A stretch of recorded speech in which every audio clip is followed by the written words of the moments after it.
Hello tears, இப்போ நம்ம எப்படி யூடியூப்ல வீடியோ பார்க்கும்போது ஆடை ஸ்கிப் பண்றோமோ அந்த மாதிரி நிறைய பேர் பிரேக்ஃபாஸ்ட் ஸ்கிப் பண்ணிட்டு வரோம்.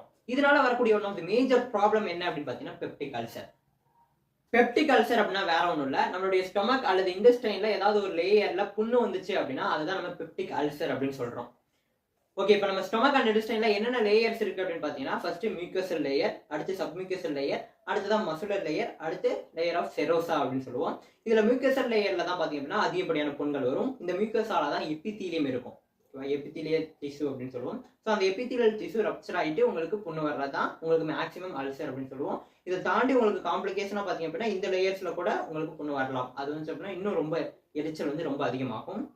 ஓகே, இந்த பெப்டிக் அல்சர் வர்றதுக்கு என்ன மேஜரான காரணங்கள் அப்படின்னு பார்த்தோம்னா ஃபர்ஸ்ட் ஒரு பாக்டீரியா இருக்கு. அந்த பாக்டீரியா ஹெலிகோபாக்டர் பைலோரி அப்படின்னு சொல்லுவோம். இந்த பாக்டீரியா நம்ம ஸ்டொமக்குள்ள வந்துச்சு அப்படின்னா இது போயிட்டு நமக்கு அரிச்சு நமக்கு அல்சரை காஸ் பண்ணும்.